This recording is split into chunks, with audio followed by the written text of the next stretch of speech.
Good morning. We're going to start out, we're going to do two parts today.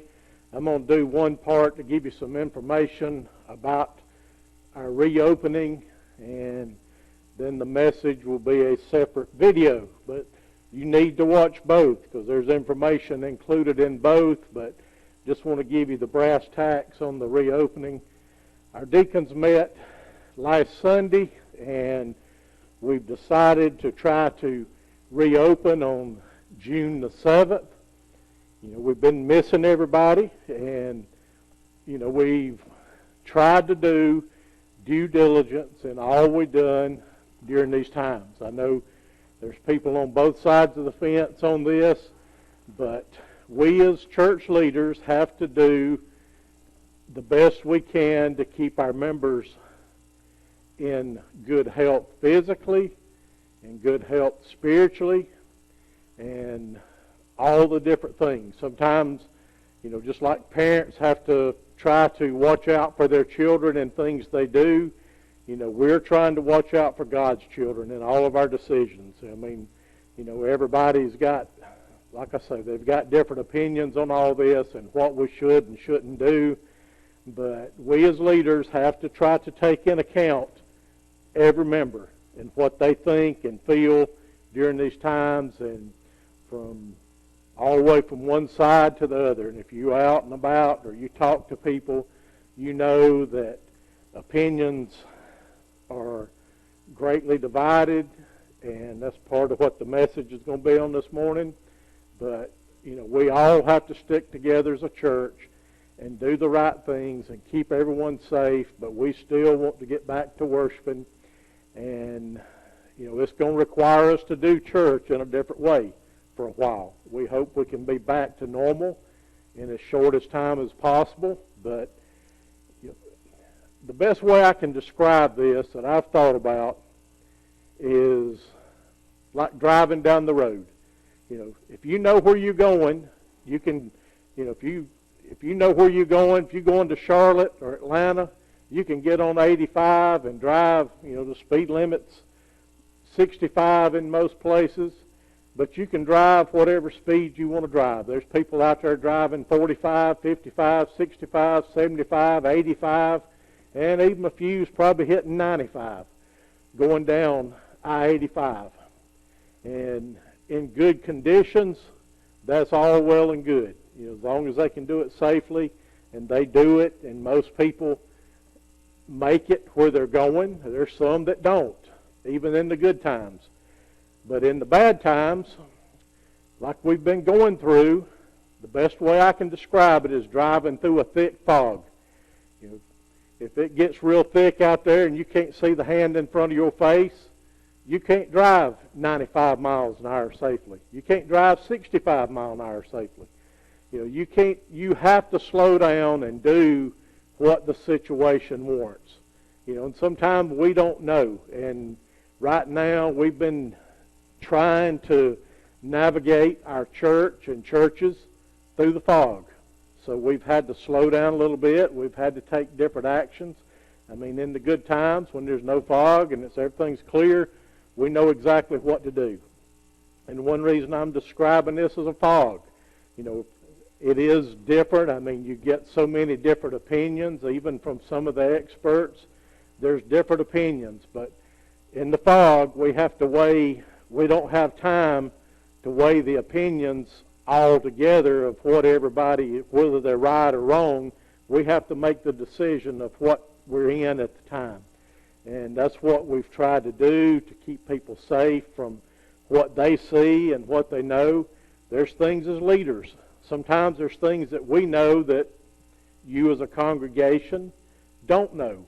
And we have to keep you safe from those things because, it's just inevitably things that, and sometimes it's keeping you safe from each other.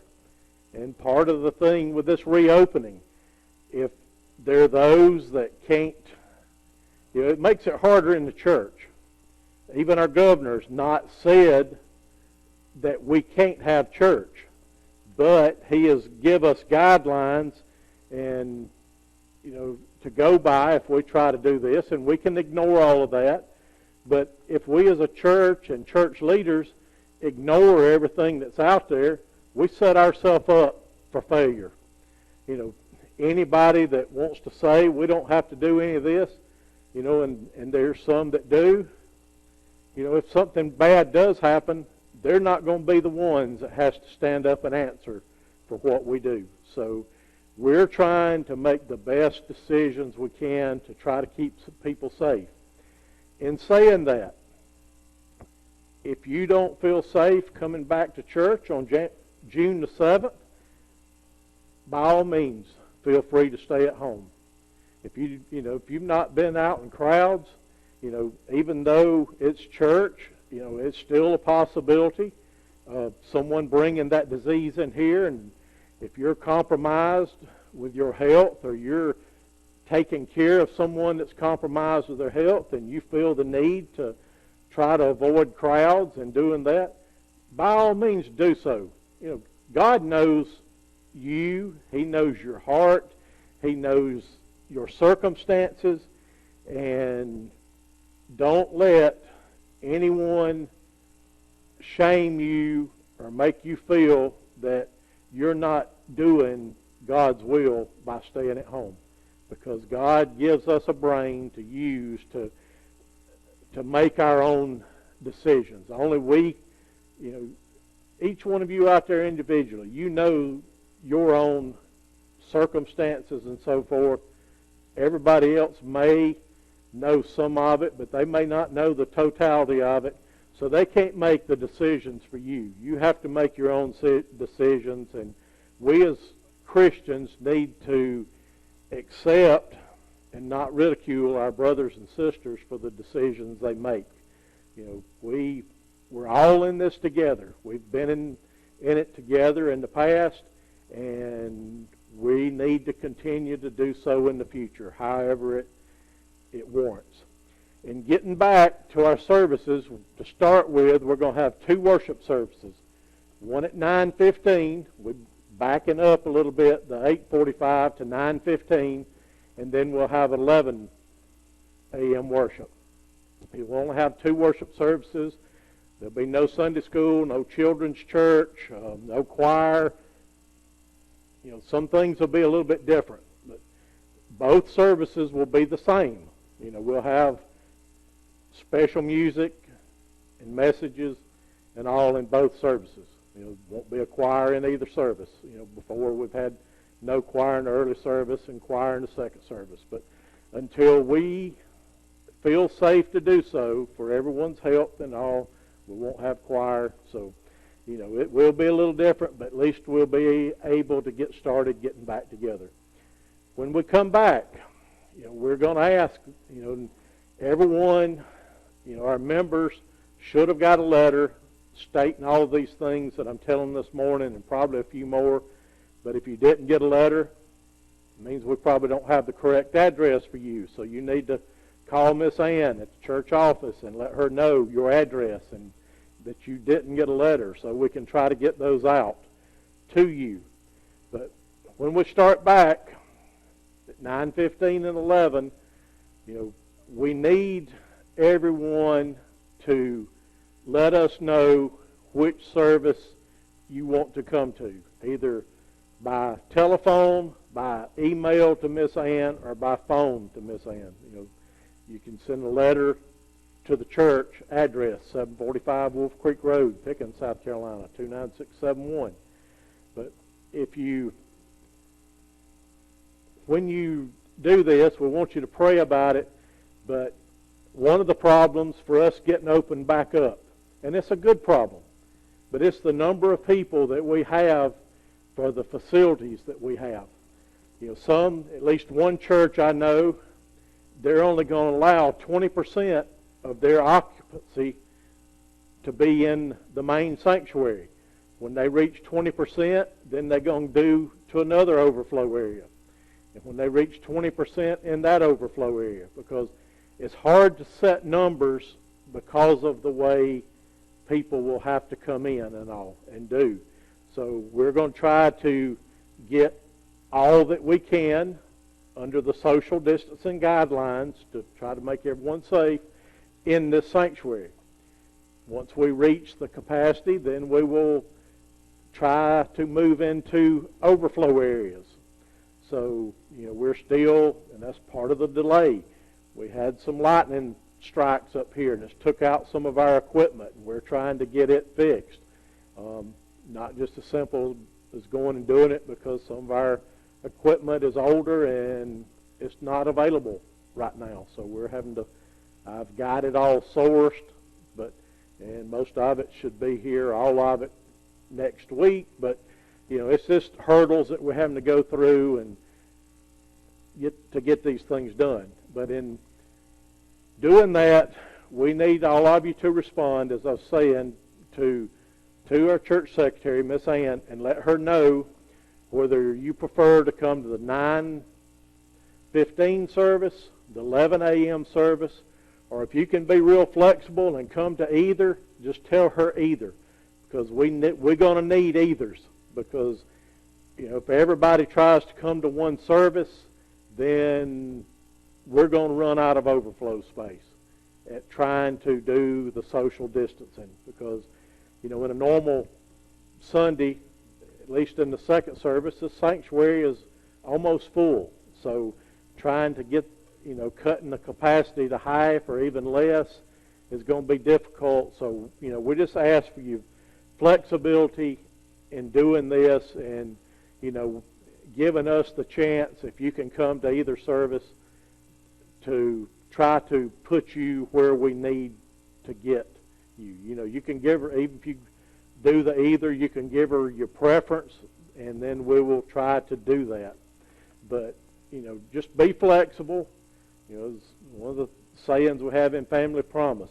If you're flexible, you won't be bent out of shape. So, we don't want people bent out of shape, but that's been, one of my biggest fears in getting people back is having to turn someone away. I mean, church is not a place that you should turn someone away. So if we set a certain number, and we reach that number and we have to turn someone away, that's just not good. And who out there wants to be the one to have to tell somebody, no, you can't come in church today? I'm sorry, you're one number over what our limit is, so we appreciate you making the effort. You got to go home or whatever. So that's not what we're up here for. So trying to figure out how to do these things has been difficult, and it's not easy to implement, because we want to try to get everything cleaned up and ready, and all of our ducks in a row is per se to how to do this. Is that going to say we're going to be perfect on the first Sunday? No. But we're doing our best, and we're going to learn as we go. And all of this is going to be, it's going to be changing as we go throughout. We're going to try to open everything back up and get back to as much normal as we can, as quick as we can. But we've got to do it safely. So, if you think there's nothing wrong with anything and there's nothing out there, this is all a hoax, then you're well and good. But there's other people out there that believe in this, and they have to because of their health or whatever, because as I've said one time before, we've only got one time to get it wrong. If one of our members contracts a disease and dies because of something we did wrong, then, they're not going to be here anymore. And we're going to have to live with that. And if you're one that don't feel like that there's nothing wrong and you're not going to do anything, that person may be on your heart the rest of their life. So, it is a serious matter. This, as I've said, I mean, even if you watch the news, all of these things, they're changing from day to day, because we don't know all about this. This all is brand new. The experts don't know, and they have to err to the side of safety. If they don't know what's going to happen, they're going to try to get us to do the things to keep us safe if it's as bad as they think it is. If it's not, then they've kept us safe. If it is, then we have to keep doing some of the things that we wish we didn't have to do. But in getting back, we're going to still keep doing what we've been doing. We've always, as the past several years, we've had our services, our messages on Facebook and on YouTube through our church website. That will continue to happen. So we're not going to stop. Now, one thing we will say is that where we've been able to get the messages on early on Sunday, that will be backed up a little bit because we'll be recording the message at the 9:15 service and then getting it on as quick as possible. So just bear with us on that. Just be a little patient. If you can't make it and you're watching it on the internet, we will be getting that on as quick as we can and as fast as the web allows. But we will keep on till we can have Sunday school again. We'll keep on doing our Sunday school, putting it on. Hopefully it'll be on early. So if you decide to get up early and you want to watch the Sunday school lesson, then you'll be able to do so before you come to worship. And I just want to thank everybody right now for helping in all this during these times. I know, and I hate to even name names because I may leave somebody out, and if I do, I'm sorry, I apologize.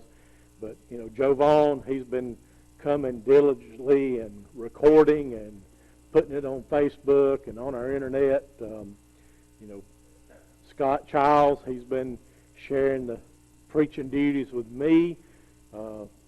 Bob Tootin and Steve Pilgrim have been coming up, alternating, taking turns, recording, doing the Sunday school lessons. And, we've been doing this on Saturday morning. So this is, these guys have taken their time out of their schedule and set it aside to come do this. And not a one of them has complained.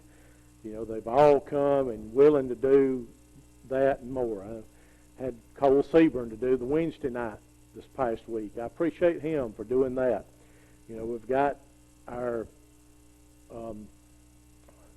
children's leaders, Terry Smith and Amy Fuller. They've been doing Sunday mornings and Wednesday nights on Zoom, doing lessons and all, trying to stay in touch with our kids, your kids.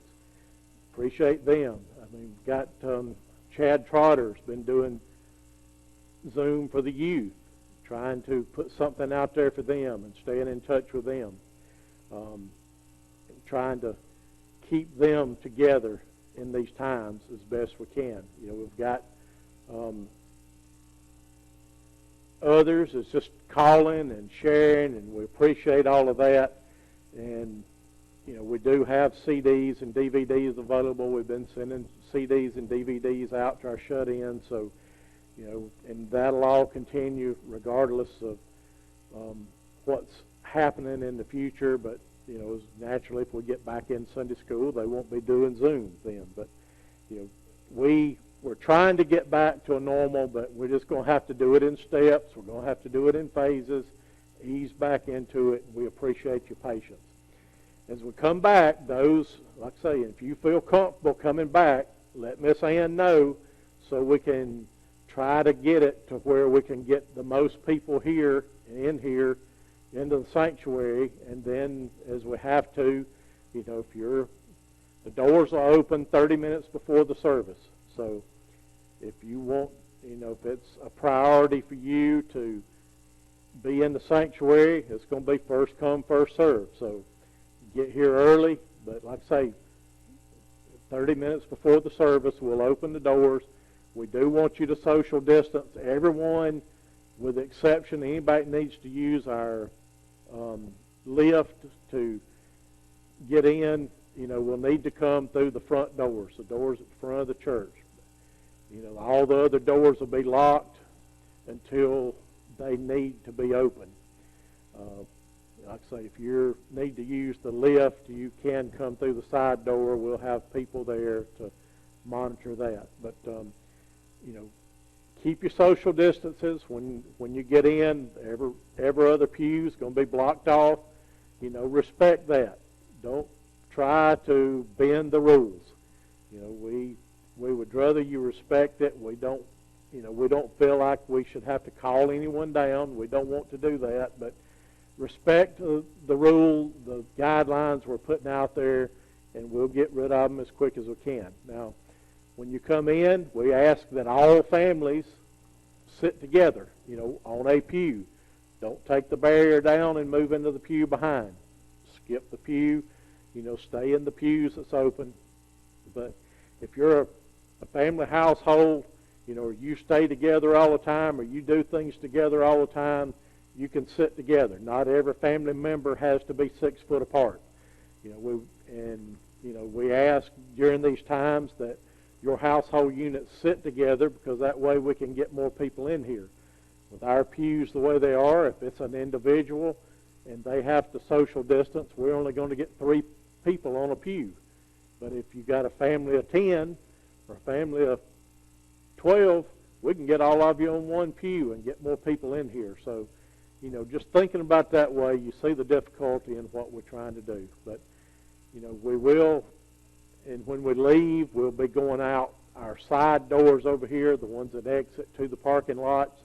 So in thinking about where you want to park when you come, try to think about that, because if you're going, if you're on one side, you're going to have to go out that door, so you may want to park on that side. If you're going to park on the other side, you may want to sit on that side where you park, so just make it more convenient. Otherwise, you can walk around the church. But we're asking people not to congregate. The other thing that we're, going to, like I say, we'll be exiting, by rows more than likely, but we need for you to, we need people to move on in a timely manner. We're not trying to run you out of church, but we do have to go and clean for the following service. So, and even after the second service, we have to clean for the service next week. So, the volunteers that's doing the cleaning, they want to get home in a timely manner also. So be respectful to them. Like I say, they, if some of our safety team ask you to do something, it's because that's what they're asked to do. Don't get mad at them. I mean, we're church folks, and we need to be respectful of each other and in these times, and do the things in a way that God would want us to do them. I mean, if we can't do them here at church, where else can we do the things that we need to do in a respectful manner? So, like I said, there's the letter. If you didn't get the letter, let Miss Ann know, and we will get one out to you. And it has a lot of the other guidelines we'll be looking at. So we appreciate it and hope to see all that feel comfortable doing so June the 7th. Go have a treat that day.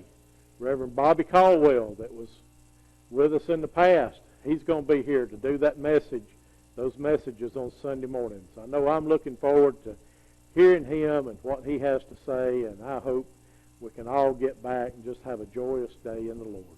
Thank you.